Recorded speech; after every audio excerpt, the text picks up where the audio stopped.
You're listening to Otto D, coming at you live. Hey everybody, thanks for listening to the Otto D Show here on Dave Pratt's StarWorldWide Network studios, broadcasting from high above Camelback Road in beautiful and chilly Scottsdale, Arizona. I'm your host, Otto D'Angelo, and this evening my guest is a man who's had a pretty good seat at a lot of great concerts in his lifetime. His job, well, making sure the band sounds awesome. He's the guy we call the front of house engineer, and he's mixed for audiences at concerts with Def Leppard, Rush, Tom Petty, and many, many more. His name is Robert Scovill, and Robert will be joining us right after this song from the Fervor Records catalog called Remind Me, performed by Super Stereo here on the Otto D Show. Check it out.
You're listening to Otto D, coming at you live. And that was Remind Me by Super Stereo here on the Otto D Show, which is brought to you tonight by Fervor Records. You can check them out online at fervor-records.com. And follow me in this show on Instagram or Facebook by visiting my website at ottod.com. That's OTTOD.com. Or simply download the Otto D app in your app store for your phone. It has access to this live podcast and nearly 200 previous shows. You can also stream my original music on it, as well as check out my concert schedule. Best of all, it's free, so grab it if you're inclined, and please feel free to give me your feedback. I'd appreciate it. And now, without further ado, let me welcome to the show tonight's guest, a man who is known around the world as one of the top live concert mixing engineers on the planet. He's actually mixed probably well more than 3,500 live events to date, from Def Leppard to Tom Petty, and just last week, the Latin Grammys, Mr. Robert Scovill. So, Robert, how are you doing? I am great, man. Thanks for inviting me in. I got to stop right there. So you have an app? Yeah, I do have an app. I mean, dude, what gives? I don't have an app. I mean, I clearly you have set the bar very high here. Well, let me let you in on a little secret. Do you know how technology advances? Have you ever built a website? Yes, I have, as a matter of fact. There you go. Because it's third-party apps. You just go to their website and you build an app, and boom. Yeah, I mean, who's the quarterback for the Green Bay Packers?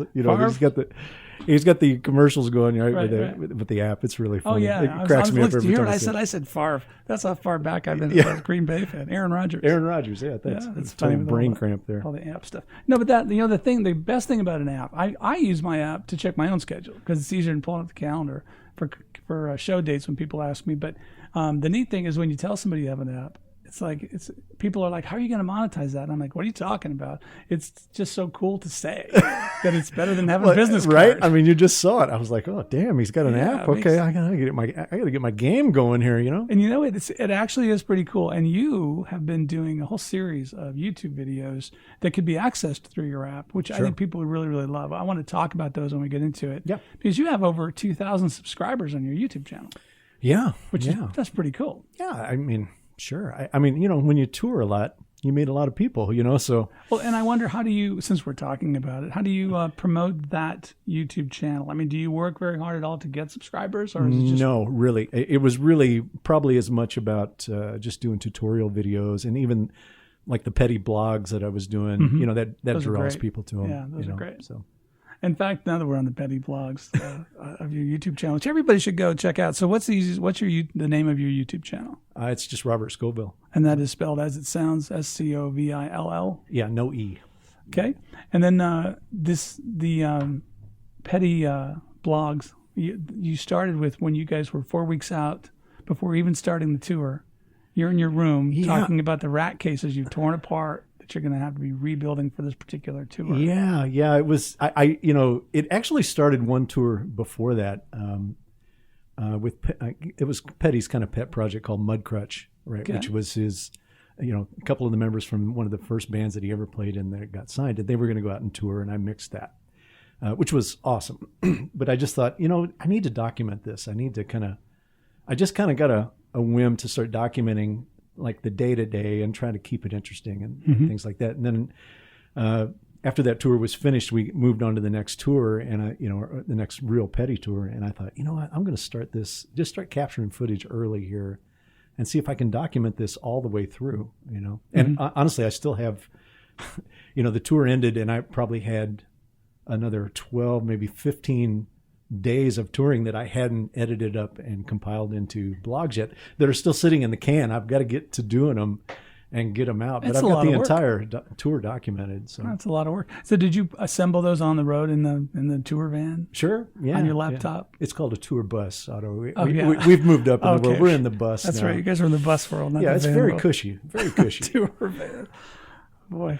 Well, I never made it out of the tour van world in my bands, I guess. Yeah, but I mean, it's kind of a testimonial to technology. I mean, a full video and audio editing suite in my laptop. I mean, there's tons of downtime on shows like that. And there's a little bit of a production quality to those videos too. They're not just like selfies. No, I know. I mean, you kind of get clever with it. I mean, we're techie guys. You figure out how to do certain things. I mean, it was about like during the show, I was doing, probably 6 cameras worth of shots that were all synced together and. Just little GoPros here, Just on your own, just setting them up. Yeah, it's just something else to do. Sure. Okay, that's cool. Yeah. Did you ever, on tour then, like with Tom, did you ever talk about shooting something for them? For them, personally, no. I mean, it was all iPhone shots and GoPros. I mean, they would have, and the irony is that we had, big multi-camera shoot for the show. Right. Anyway. So I had access to all that footage if I wanted to use it, but I decided to keep it a little more urban, more grounded. That's crazy. Well, listen, you've been, you played for you've shouldn't say play, but you've worked with so many great names, and as I mentioned in the beginning, kind of a comical thought. You've had a great seat at a lot of concerts, although you were working half the time and probably out of your mind. Well, it's still a pretty sometimes. good seat. I mean, if it doesn't sound good where I'm sitting, that's what I it's always not. tell people when they say, "Where should we sit at the show?" I said, "Find the sound guy. That's where it's going to sound." He's making great. it sound good where he's sitting. And now he has an iPad, so you got to follow him around. but that's you've just had a great opportunity to work with some great people, see some great shows for a long time. And I wondered, it's not the kind of job that everybody has. A few people do a lot of the big tours, and a lot of people would love that kind of a gig. But how did you come about your love of sound? What got you involved? Did you pick up a trumpet when you were in grade school, or what happened? I honestly, I started out wanting to be a musician. I mean, it's probably every kid's dream, who certainly through the 60s and 70s, if you were into rock music, I mean, you wanted to be a rock star. You wanted to be a musician. No, you wanted to be a Beatle. Well, actually, I wanted to be Mitch Mitchell. I wanted to be in the Jimi Hendrix Experience. So that was my thing. Cool. Even though, the Beatles were very near and dear. Mm-hmm. Hendrix was kind of my thing as a 10-year-old. So, I mean, all my early formative years were spent, completely submerged in music and wanting to be a player, know. And then I've told this story a couple of times. I had this kind of crossroads moment. I was lucky enough that my parents let me go to concerts at that point in history. I mean, this is early 70s, so concerts were even a little edgier than they are now, but she was willing to let me go. And we had a group of guys that would always go to shows, and we we lived in St. Louis, killer radio station there, so, lots and lots of bands came through. Big shows. Keel Auditorium. Yeah, Keel. I saw Kansas down there. Oh, sure. How many show. Ticket stubs do I have to Keel Auditorium? Yeah. My God. I was in Peoria, Illinois, so I didn't go to a lot of concerts in St. Louis. But that Checkerdome, the arena, all those. Yeah. At any rate, this was probably 1974, and me and my buddies went to see Supertramp at the Fox Theater in St. Louis, Crime of the Century tour, Okay. And I'm just a kid. I'm 14 years old. I don't know anything about this, but I remember standing in the audience listening and just going, what is happening right now? This, you kind of have that light bulb moment of, man, there is more going on than just a band up on stage playing right now. This sounds like the freaking record here. It sounded unbelievable.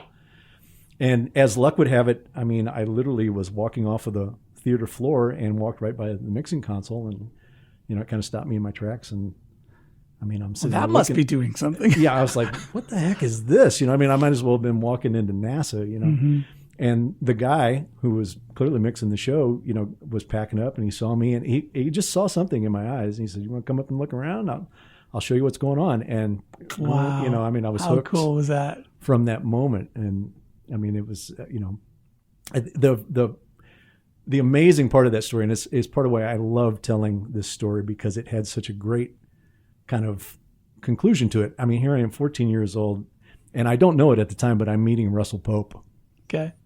Guy who worked on all the Supertramp records, mixes their shows. And so, we go our separate ways, our lives go on. And I'm at another show like this, I'll give him a plug here, for Working Class Audio. And I tell this story. And a friend of mine who I had toured with in the 80s lives in Finland. And he hears this show. And the show ends, and he Facebooks me, and he goes, "I live right down the street from Russell Pope." He goes, "I'm going to go tell him this story. Hang on." And tells Russell this story, and Russell goes, "Yeah, I remember it." I was like, hilarious. "No, come on, come on." It's 40 freaking years. There's no way he remembers this. Russell reaches out to me on Facebook. We reconnect and relive that moment. Cool. It was just an amazing kind of moment, So meant to be, man. It's just one of those. I get chills on my arms just thinking about it. That's awesome. So that's what set the hook into me, and I just, from that moment on, I was like, that's what I want to do. Okay, so you're 14, and you know that's what you're going to do. What was your next step in that direction? It was honestly, I was completely unaware of how to do it. Sure. As a matter of fact, there really wasn't a path back then. There wasn't. Yeah. There was definitely not. And I remember speaking to my high school counselor about it, saying, I brought in like a hit parader. Like, you want to be what? Magazine or something, kind of showing a studio and saying, "Yeah, this is what I want to do." And people don't do that. And well, it was worse than that. His response was, "Well, it looks pretty technical. Probably ought to go in the Army." I was like, "Dude, that's funny. Not going in the Army." So, but he got me hooked up with a technical institute, where I could go and study for electronic engineering. So Okay. I just thought, okay, well, engineering, yeah, electronics looks like it, So I graduated pretty early. I graduated when I was 17 and then moved to Kansas City to start this school. And, not too long after I was there, I started kind of realizing, okay, well, this is all technical. I understand everything that is going on here, Mm-hmm. but I don't see anybody making records or mixing concerts, what's going on there. So, it gave me an incredible base. Like it gave me the language of everything I was going to be operating for the next 30, 40 years, which was my leg up. Yeah, I was going to say, how handy did you find that? Because I think a lot of sound guys, myself included, when I got into it, I was more like the race car driver. Yeah. If there was a clunk in the engine, I'm like, okay, call the maintenance guy. No, I can't fix the thing. It kind of demystified all of that for me. Short of the acoustics part of it and, sound theory, I still had to kind of learn and take all that in and get that going. But it demystified all the electronics portion of it, And once I made my transition into actually doing audio, that came pretty quickly to me. It was pretty cool. It was definitely a touchstone moment for me. It served me very, very well. And how do you feel about kids who come up today? They see a Pro Tools session, but they've never understood signal flow on an analog console. They seem to not understand. I mean, it was designed kind of with replacing the recording engineer environment. So understanding that process seems to make the software a lot simpler to understand. It does, because it was adapted from that. Yeah. But there's a part of me, because I work as a designer now, right. A technology designer. There's a part of me. It's a part of me where I kind of go, as much as I believe they absolutely need that. I don't even call it theory, but that practicum to get to understand audio. There's a part of me that doesn't want to shackle them to that. Right. Let them be free, and let's be surprised at what they come up with here. I mean, certainly you can go down the path of, there's a right way and a wrong way to do things, but a lot of really great things have happened doing things the wrong way. Yeah. I think you could say there's an intended way by the designer. There you go. And another way. Yeah. I mean, look, rock music. Yeah. Started with a broken amplifier. I mean, come on, let's be honest. That's right. So there's a part of me that says, okay, just because something's done the way it's been done for the last 50 years doesn't mean everybody has to do it that way. And I would give you this example. You'll probably identify with this a little bit. I've given this example a couple times at seminars and mixing seminars that I've talked about, where I talk about the mixer, operating the mixer, and doing audio as a mixer is not a technical skill. It's a listening skill. Mixing music is a listening skill. It's not technical. You just have to get through the technical to be able to execute what you hear, or what you want to hear. And I said, you give me somebody who only knows the technical end, right? And a musician, and put them behind the console. And I'll tell you who's going to get the more musical result. The musician is going to get the better result, even though he doesn't know all the technology, by definition, because he's listening different. He's listening different than the technical guy. When I first tried to get a job as an engineer, the first question I was asked by more than one studio was, well, how long have you been doing it? And I was thinking, well, I'm not going to answer that question. No, that's a loaded question. Right I'm just trying to get started. And they were like, because we don't hire anybody who hasn't been doing this for 10 years. And we're like, what do you mean? He goes, it takes 10 years to develop your ears. And at the time, I thought, that's a bunch of crap. And what are you talking about? And you just don't like my haircut, Right. But I so learned, man, no, it's, you as your ears develop and you get a sense of that, you hear things people don't hear, and you listen train. differently. Yeah, you listen really with train a yourself. different agenda. And I would say to him, if he would ask me that question, I would have said, well, I've been developing my ears for 25 years. Since I was 7, 8 years old. Since my first Beatle record I heard when I was 5. So, well, speaking of that, let's talk about that just for a second. I remember thinking some records were great when I was a guitar player teenager, and I hadn't been in the studio making records yet. Yeah. And then I remember popping them on for the first time in 20 years, going, "This sounds like crap," and I loved it. Right? Yeah. I mean, some Kiss records, early Kiss records were like that for me. I just was a huge fan of their first stuff. And listening back, I was like, I can't believe I even thought this sounded good. But that says something about the audience, what the audience needs or wants versus what music makers want. Yeah. Well, and you always got to put the expectation of the time in context. That's true. That piece of history, where was the bar set? You know, if you look at where the bar sit versus where how those records sounded at that time, Mm-hmm. you can make a lot of hay there. You can go, wow, that was an incredible record for its time. You compare those to any record by Steppenwolf, and there's no comparison. And they were even earlier. We agree. those are amazing sounding records. They really the were, and I remember, and they still hold up. Yeah, and I remember thinking that at the time. My older brother had them, and I was like, that sounds like really good. Yeah. You can hear all the stuff going on. Well, and you know, the thing I loved about those Steppenwolf records, it's funny you bring this up, because I was listening to the radio the other day. I think I was listening to Deep Tracks on Sirius, and The Pusher came on. Oh, right. And I just remember thinking, oh, I know, man, my parents freaked out when there's so much attitude in that performance and that mix. You know, it was just fantastic. Yeah. You know. And I remember thinking that the first time I heard it when I was 15, you know, just thinking, oh my gosh, we're out on the edge right now. Yeah. You know, but man, did that hold up over time, you know? Yeah, I think one of the reasons I got into recording is I bought a 4-track and I recorded the radio, first thing I did with it. And the second song was Green Eyed Lady. Oh my gosh, yeah. And it was so clean and clear that I stopped and kept comparing it to the song before it. And I thought, why do these sound so different? Yeah. One just is like a muddy mess of stuff that's on a pop record, but this one, I could hear everything, and that really inspired me. But see, that that's an important step right there, right? Yeah. I mean, that's the development of a mixer's ears. Yeah. I mean, I remember having those conversations, with my player buddies, and when we listen to records, like, oh, gosh, listen to that guitar sound. How are they getting that, or that drum sound? How are they getting? Listen to that drum sound compared. You're doing all of that. Well, those are the tools we use when we're working, right? Mm-hmm. I mean, now we know, okay, to get that sound, I need a Strat and a Big Muff PI. Yeah, now you know. But, at the time, we didn't know that. We were still trying to figure that out. And, it's amazing to watch my son going through that now. How old is he? My youngest son is 16, okay. And he is turned into quite the drummer. But, I mean, obviously I have lots of stuff sitting in my house, and he's in snare drum mode now. Okay. So he's every time I go up, there's a different snare, different tuning, So he's putting it together now, that it's, It's not just a snare. There's lots of versions. It's like, wait a minute, I want the Primus snare, Yeah, okay, yeah, use that, That's pretty wild. Yeah, so you see it happening, Have you had the opportunity to take, you have 2 sons? I have 2 sons, yeah, and a daughter. And a daughter. Any of them go out on the road with you for a date to see a show, or just get access to the whole process? Oh, yeah, I mean, love that? all of my kids grew up on the Tom Petty tour. Yeah, I mean, they would come out all the time on that. In fact, the last tour that we did with Tom, my daughter actually went to work for Tom on the tour. She was doing wardrobe, doing production office, all kinds of stuff. So, and she just crushed it. She was absolutely great. And, it was funny because, I told her a couple of times, I said, there's a reason you feel so comfortable out here.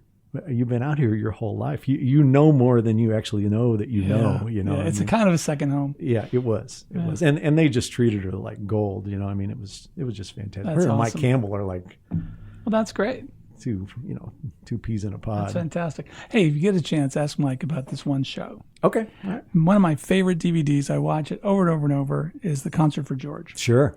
And those guys were fantastic in that concert. And, I worked with Billy Preston a lot, and I got to ask Billy, what was that like?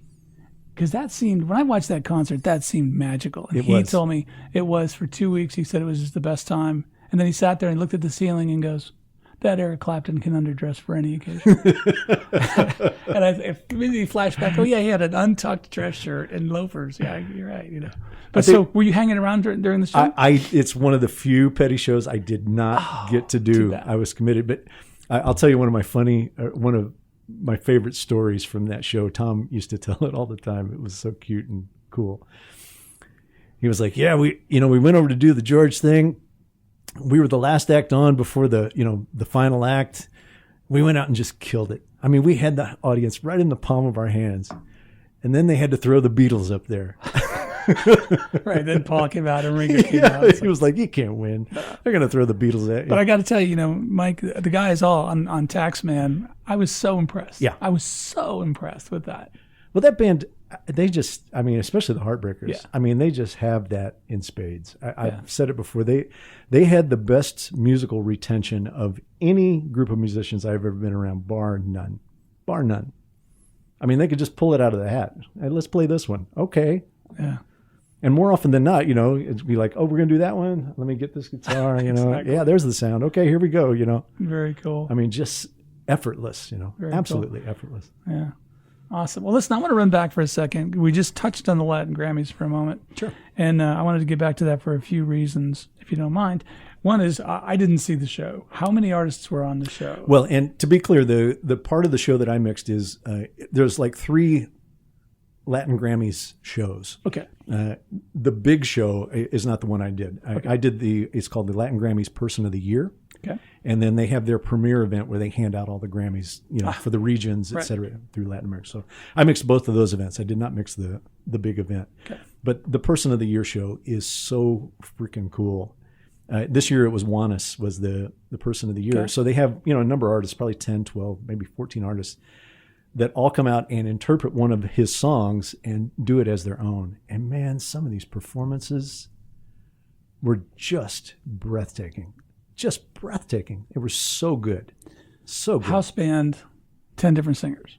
Essentially, yeah. I mean, you'll have players come in and out of there too, for sure. So for you, doing that, was this televised as well? They record it every year, and they'll televise elements of it. Yeah. So for you, broadcast elements. Unlike a band that's on tour where the show's pretty much the same in a different room, but you know your process, you know everything. You got to wake up with a little bit more of an adrenaline buzz in the morning when you do a show like this. You do, because you got to be on the money. Yeah. I mean, you have a run. I won't even call it a run through day, but you have like 2 days where you're going to get your information. One pass, maybe 2 passes of a person and the band doing the thing, and then when you get to the show, it's like. So how do you feel about that? Do you like that because it's more challenging and it's like being on coffee, just going crazy? Yeah. Or do you prefer? Okay, well then I won't finish the question. Good. No, I do. I mean, it's part of what attracts me to live sound. Honestly, is just that kind of in the moment element, and I think it's honestly in the weirdest of ways. I think it's why I fit so well in the Petty camp, because they were great at that. Just on the spur of a moment, having to produce, you know. And if you fit into that mindset there, you were going to do well there, because you had to be nimble and you had to understand, well, if they go to this song, I got to know that song. I got to know what makes it tick as a mixer and pull that off. They call it throwing down. You got to be able to throw down, and if you could do that as a mixer too, that whole scene worked really, really good. Really good. Cool. It was really attractive. The thing about being on tour, I've been asked this so many times, gosh, how do you mix the same song every night over and over and over? It's part of Petty and the Heartbreakers' magic was kind of knowing that at any moment it might not be this song. So you had to be on the edge of your seat. I mean, you had to be paying attention. There was no time to be sleeping. And Petty was very astute. He could pick it out. If he sensed that was going on in the band where people were just starting to go through the motions, left turn, here we go, everybody wake up. I mean, he was that sharp with it. He really was. The last time you were out, how many dates were you playing a week on that tour? Well, at that point in his career, I mean, we really never did more than 2 shows in a row. We'd go 2 shows, day off, another show, day off, and just that kind of infinitum. And we'd go 3, 4, 5 weeks at a time, and then week 10 days off, 3, 4, 5 weeks at a time. I mean, he wasn't crushing it schedule-wise, none the least of which because he was suffering physically. Right. But, at that point in his career, he doesn't have to do that. And, I mean, it's... What was the most grueling tour you were ever on? What band or what year? Oh, my gosh, most grueling.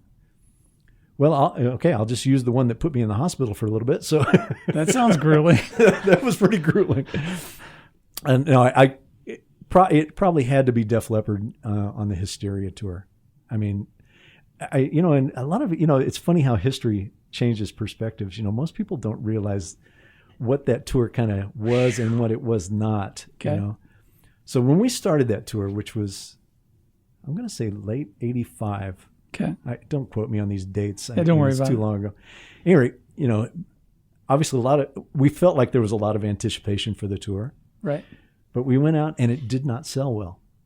It did not sell well. We probably toured for 5, 6 months and it just was not going. It was not going. I mean, we were playing to 3/4 houses, half houses in some places, and everybody was like, wow. So I guess this is it, We had the end of tour party. I remember it because we had 2 nights in Denver. That was like the big climax of the tour. That was going to be it. And we went home. It was like tour's over. Well, it could have been something really big. They shot video in Denver.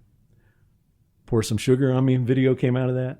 Armageddon video came out of that. All of those videos came out of that. I mean, in a couple of weeks, that thing absolutely exploded. And we were right back out. They called everybody back going, we're going back out. Full houses. I mean, like full house. And yeah, the one I remember the most was we played on the first tour, we played the Omni in Atlanta, the basketball place in the Atlanta. And maybe half house. We went back and did 6 nights there. Wow. Like 6 months 6 months later. Yeah, jeez. And it's all because the videos and all because of the that video did to market the record. I mean, it just exploded it. So long story short, hardest tour, longest tour, that ended up being about an 18-month tour. And this was no one-off, 1 day on, 2 off. I mean, this was 4 or 5 days a week, hammering, And all of that video that they, I pay homage to the loyalty of the band. They wanted me to mix it for video release at the end of the tour. So as soon as the tour ended, I went straight to Holland, to Whistle Lord Studios, and we started mixing audio for the video. There was a guy named John B. Schmidt that we teamed up, and we, for about 2.5 weeks, maybe 3 weeks, we worked 24 hours a day at that studio. I was literally living at the studio. They had a restaurant and everything in it. And I would, he would start a mix on a particular song, 5-6 hours, whatever. And then I would come in and finish it. And then we would just round robin it. And by the time that finished, I was positively exhausted. I was emotionally, physically exhausted. I remember coming home. I was actually flying out to another tour. I was going to start mixing Tesla. I think mixing for opening for Poison or something like that. But I was flying into Pittsburgh, and my wife was going to meet me there. And this was at a time, when you could go to the gate. I mean, there was no TSA thing. I walked right past my wife. She didn't recognize me. And, finally we hooked up. She was like, oh my gosh, what's wrong with you? I mean, big black circles under my eyes, et cetera, so I had to stop for a little bit and kind of pull it back together. But yeah, that was the most exhausted I've ever been at the end of a run, for sure. Now, how did the job of front of house then, like on that tour, change with how it is these days? Is the biggest change that so much of the process is digital, or is the bigger change the number of people around you that are doing? Well, I mean, just the whole. It's hard to parse that down into one thing. I mean, the mixing, at the mixing level, still got to mix the show. Yeah. It's just all the things that you can do to help you guide that along. Like you can do a much deeper degree of stereo would have been analog consoles. Oh, absolutely. So no, scene storing. Not to any meaningful way. I mean, I kind of snuck some things in to be able to do some recall at that point via MIDI, but wasn't that big and meaningful. Yeah.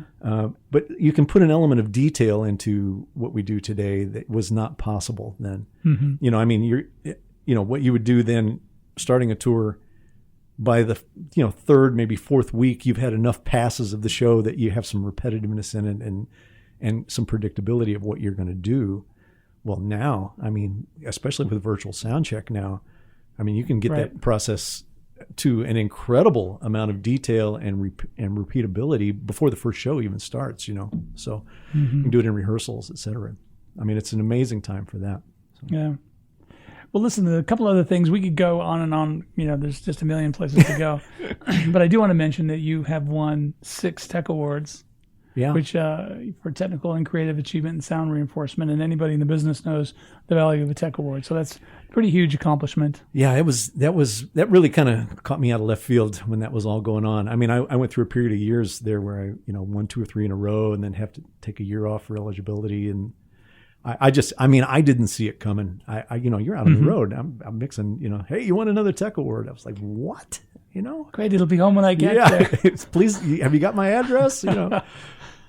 That's pretty cool. Yeah, so it was awesome. I mean, it was awesome to win those things. I mean, it's great to get recognized for your work. Yeah, it really is. And I think that, especially when you talk about, the tour you did with Def Leppard, to think that somebody knows you're alive. I mean, you're in the bus, you're in the hotel room, you're behind the console, around the clock till you're in the hospital. Yeah. And so you kind of miss the world. You're really too busy. Well, you're living in a bubble. Yeah, you're too busy to pay attention. You're in your own world out there. So it's kind of nice to know that, hey, at least people are noticing the great work you're doing and giving you a pat on the back for it.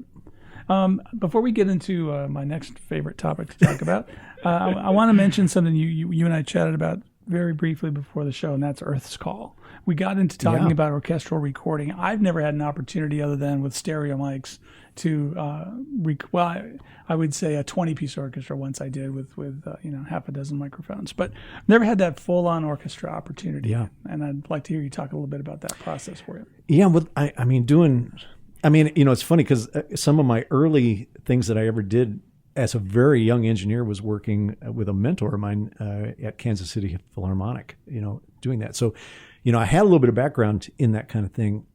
And, whenever, and I've even seen it here in town with the Phoenix Symphony, when they try to mix those two worlds, the Philharmonic world and the pop rock world, it just typically does not go very well. Mm-hmm. It's not only a collision of music, but it's a collision of cultures technically. The audience are very conflicted, in terms of what they're going to hear here, So, it's a very, very tough thing to do.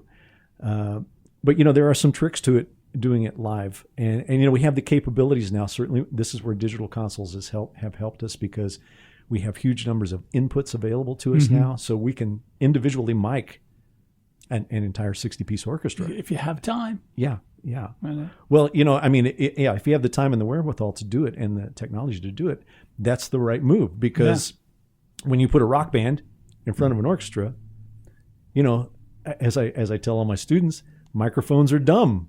They don't know what they're supposed to pick up. So they pick up whatever they hear, and so it just becomes this mishmash of audio. It's hard to get any kind of clarity and separation out of it. You got to, you think about how loud a violin is just on its own. It's not very loud. Well, put that next to a Marshall stack. I'm sorry, you're not going to win. Getting a guitar on every microphone. Right.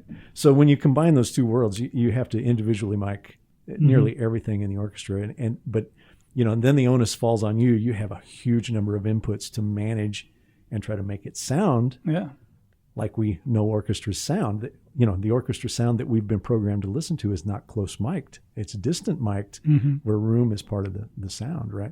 So you got to kind of fake, for lack of a better term, those worlds and make them live together. It's very, very challenging. It is really, really hard to do. But we had a great instance of it there in Aspen. We did it up in the city there at the big, I'm spacing the name of the tent there now, but we seated about a 60-piece orchestra. It was at LA Philharmonic. We had a big band, backing vocalists, bass, drums, guitars, acoustics, everything, percussion, big percussion rig, sitting in front of that orchestra. And then at one point, I think I told you we had probably between 35 and 40 handheld vocalists on that stage. So, that's everything you want right there under pressure, okay, here we go, that'll get your heart moving, don't have your heart rate monitor on during that, Do you look forward to any other opportunities with orchestras? Do you have anything? Oh, I would love to do more of that. It's, when you've been around orchestras a little bit and you start to dive in and really start to understand what's going on there, it is just the most powerful thing ever. If you've ever stood in front of an orchestra when it's playing, man, you wonder why the conductors go crazy. It's like you can't help yourself. How could you? You must feel like you have the power of the world truly in your baton. Yeah, no, I would love to do more orchestra stuff, more for sure. Cool.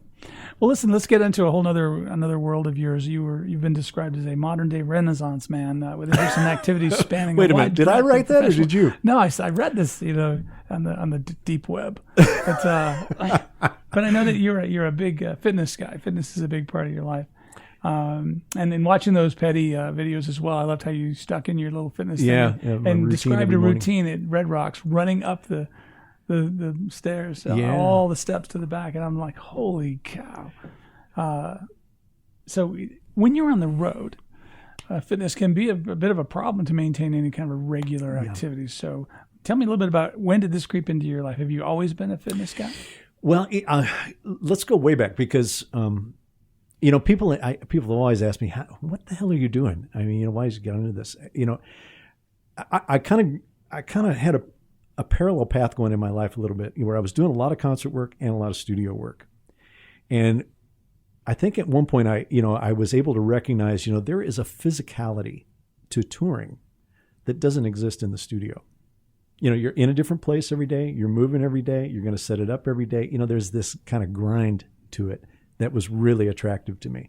Even for all the stuff I did in the studio, you know, the walls closed in on me pretty quickly there. You know, and you kind of mentioned it earlier, you know, you're going to, you know, half the time you're in the studio, nobody else is there. You're just working, you know. And I mean, I'm an only kid. I'm kind of I like solitude, and I like working in that. Right. But it lacked the physicality for me. And, you know, as a kid, I was always kind of torn between being an athlete, being a musician, being an athlete, being a musician. And that's kind of followed me and tracked me my whole life, you know. So, you know, the big time fitness portion of this really didn't hit me. I didn't really start charging after it till I was about 50 years old, 49, 50 years old. I mean, I've always been physically active in my life, but, you know, to where we were doing extreme stuff. And it happened kind of on happenstance. I'd always kind of had these kind of things hanging out in space out here. I was like, it'd be cool to do a marathon someday, you know, things like that. But, you know, there was nothing to connect the dots, you know. Right. And it just kind of happened out of the blue. I was at a party here locally with a friend of mine who had swam Alcatraz. He had done it. Wow. And we got to talking about the party. And I mean, I responded like, wow, they let you do that? Right. And he was like, yeah, they do it as a big event every year. I was like, I'm all in. I'm in. Yeah. I want to do that. You know, so that was kind of the first little step. And without going down the rabbit hole of everything that happened to get ready for that race. I imagine you had to do a lot to get ready. Oh, yeah. I mean, I wasn't a swimmer. You know, I mean, I never swam competitively. Well, then go down that rabbit hole. Tell me. Well, I mean, you know, I tried to self-train, you know, Right. is the short story is I tried to self-train and failed miserably. I mean, I trained for about 3-4 months, and I think I probably swam about 400, 500 meters and would just, you know, out of gas. I'm going to drown. You know, it was one of those kind of moments. I think I need a coach. I think I need a coach. So this friend of mine, Bill, turned me on to this triathlete coach here in town. I'll give her a shout out. Her and her husband do it. It's Bill and Ann Wilson. They do Camelback coaching. Absolutely the best coaching experience of my life. And I went to her, and, you know, honestly, this is no exaggeration. I'm a sound guy. Yeah. I want to swim really far. Within a couple of months of training with this lady, I mean, I was swimming 1.5 miles, 2 miles, not even blinking an eye, you know. Now, swimming open water in the ocean, a little different story. But, you know, at least I knew, you know, in my mind, I was like, okay, I can do this. I can pull this off, you know. So went from I'm going to drown to maybe I can make this happen. I can make, as long as the sharks don't get me, I'm going to be okay. So you did it. Oh, it's one of the greatest things I've ever done. I mean, it's just, you talk about something that will, you know, because there's no, you know, it's not like running where you can kind of stop, get a drink of water, you know, rest for a few minutes. Once you're in, I mean, you jump off of that barge out at Alcatraz Island into the water and are just sitting and kind of waiting for the race to start with about 1,000 other people. There's no turning back. The barge is gone. You're not, you know, you have to swim to get home, you know. So but there's a part of that I really like. I like that kind of pressure. I've been attracted to it my whole life, you know. Yeah, that's a reoccurring theme in our conversations. Right. That's interesting. So anyway, that's before the marathons. This was the first thing that you really that was the first thing that really got me attracted to it. And then I just happened to hook up with another guy here in town through the same guy. Maybe I owe all this to Bill, but I'll give him a shout out too. His name is Luke Kayem. And he's got some great programs going on here. But at that point, he was doing this thing called SEAL Fit. It was kind of CrossFit, but it was a lot more extreme than that because he was prepping guys to go take SEAL training. You know, he would get them ready, and they would go to Kakura and take SEAL training. So it was all of his training was along those lines, and I just totally loved it. I just got so soaked into it. So he turned me on to a lot of events, and, you know, he got me to do World's Toughest Mudder. So I did that a couple of years, which is a 24-hour endurance race. One of the funnest things, coolest things I've ever done. But he's got me into all kinds of things like that. And once I kind of got going on it, I was like, okay, I'm going to go for a few things here. So I've got like this bucket list of stuff that I want to get done. I'm kind of working toward, I'm going to try to get an Ironman in this year, at least a half Ironman in this year if my legs hold up. And then hopefully get a full Ironman in my 60th year. That's my goal. Well, this month, back when you and I scheduled this show, you had not gone to Vegas for the Latin Grammys.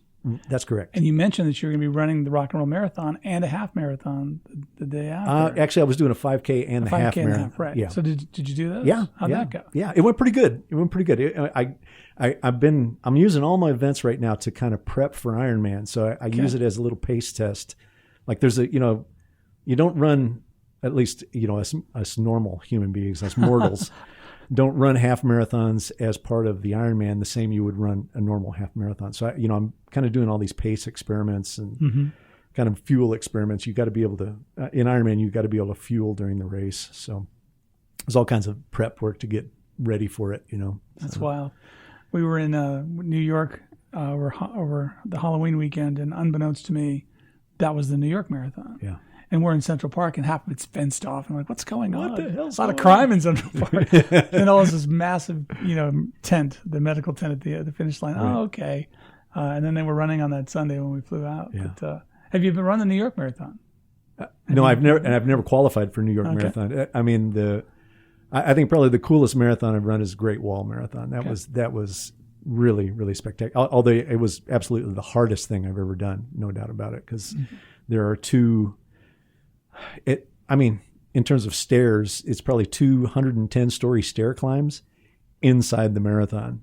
Wow. There's one that happens at the 5-mile mark and one that happens at the 21-mile mark. And let me just tell you, by the time I got to 21 miles and had to do a 110-story stair climb, that was hard. That was harsh. I went to a place I had never been mentally there. Yeah. It was really something, but it was epic. I mean, totally epic. Watching your video at Red Rocks, preparing for the show that got rained out initially for the Tom Petty tour, you interrupted that video with a video about your exercise, and as I mentioned earlier, running up and down.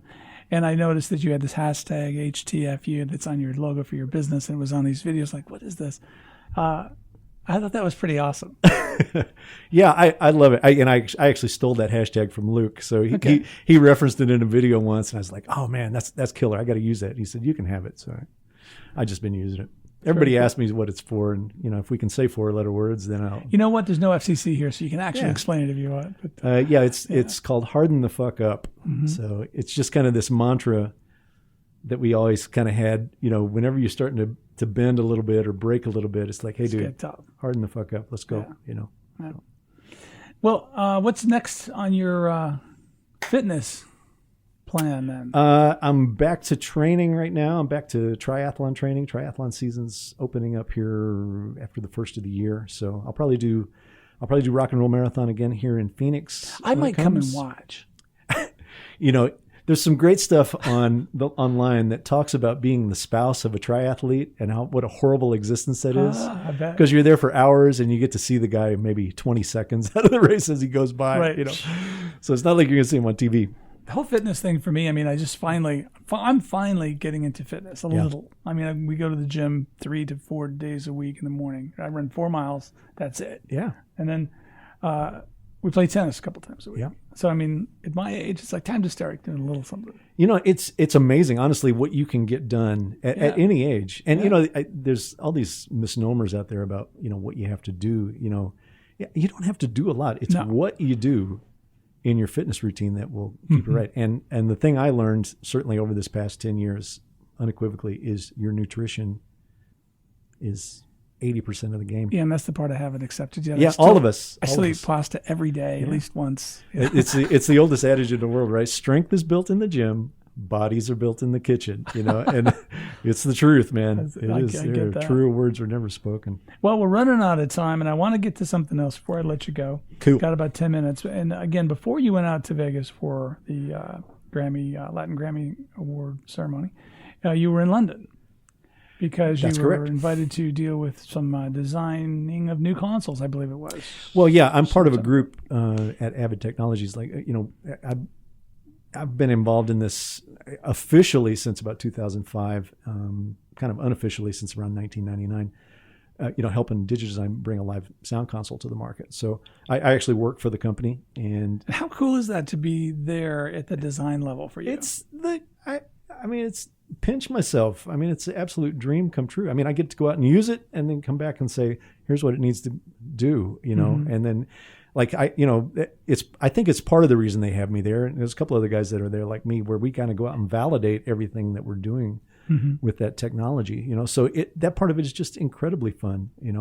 It's great to work for a nice, powerful, innovative company that you can kind of churn these things out and get them done. So we just had a big summit where we call them kind of blue sky sessions, where you can kind of blue sky on, well, in a perfect world, what would we make? Those kind of things. It was one of those kind of weeks. So yeah, they're really, really fun. So how do things look for Avid? Good? Certainly from my end of it, they look good. I mean, the console's doing very, very well. I mean, the best thing, kind of, making it more about me, I guess, one of the things that I brought to Avid when I came there was that concept of virtual sound check. I had been developing that for about, I don't know, maybe about 6-7 years in the analog world, and kind of brought it to Avid to incorporate it into Venue when we put that console out. So, it's been really rewarding for me to be able to take something like that and really kind of change the whole live sound game. I mean, it's changed. It makes the workflow. Everybody's process a little bit easier. It's, it makes, it makes everybody better mixers, Right. I mean, this is kind of lost on people a lot of times, that they don't get this, especially I'm surprised how often it's lost on studio guys, that previous to virtual sound check, if you were a live sound engineer, the only time you ever got to work on your craft, like to try to become a better mixer, was when the band was on stage for a sound check or a show. Yeah. Otherwise, there's no input coming into the console, Yeah. So, and I think it hurt the industry for a little while, because you had guys that were coming in that were not that experienced, maybe, and had never even been in a studio. And you were going to work through 10 or 12 years of them learning what to do. They were going to learn how to mix over that period of time, so hopefully we've shortened that down, and now the 10,000 hours, you can get to it much, much quicker now, because you can spend time practicing now, That's pretty wild. Yeah, it's good stuff. Now, you also, are you still teaching? Once in a while in Crass, I think you were working over there. That's been quite a while ago now. Okay. Yeah, I've kind of backed away from there. You guest lecture at all? Yeah, I haven't done it there in a long time, but I do it around the world for, end users, sound companies, everybody. I'm always showing up somewhere talking. I'm actually doing one here in Phoenix, down at ASU on the 3rd or 4th of December for EAW. We're doing a big immersive mixing clinic down there, so it's gonna be fun. When is that going to be? It's either the 3rd or the 4th of December. I got to look at my calendar, but it's next week. Cool. So, I'd like to get down there for that if I can get in. If you, I know people. I can get you. That'd be awesome. Yeah, it's the whole mixing thing in the studio to 2 speakers, stereos, which we've done so much for records in our lives, is fun. But there's so much now that's being done, especially for film, like we were talking, and now bringing that, like you were saying. Well, here's the kind of the hidden secret of all of this kind of mentality. Is, I mean, as big as stereo, or as cool as stereo is in the studio and in the home, it's horrible for live sound. Yeah. I mean, it does not work there for a host of different reasons. Yeah. So I'm all about trying something different there, and immersive seems like a really, really good fit for live sound. I hope we move that direction. Cool. Well, listen, man, thanks so much for coming in. Hey, thank you for inviting me, man. It was great reconnecting a little bit. It's been a long time. It's been 30 years since we spoke. I think it's something like that. And we live in the same town. Yeah, I know, right? In the same business. We should work on that. But maybe I'll see you down there. That'll be a lot of fun. Yeah, I'll give you the details after we get off the air. Okay. And enjoy the holidays. Thank you. Right back at you. I guess you're staying in town, you mentioned? Yep. Doing Thanksgiving and Christmas here. Trying to get a little snowboarding in this year. It's going to be awesome. Well, don't break any wrists or anything. No guarantees, bro. I hear you. You're an Iron Man. What am I talking about? I'm the one breaking wrists out there. All right, my friend. Thanks again. I really appreciate it. Thanks, Otto. Man, loved it. Thank you.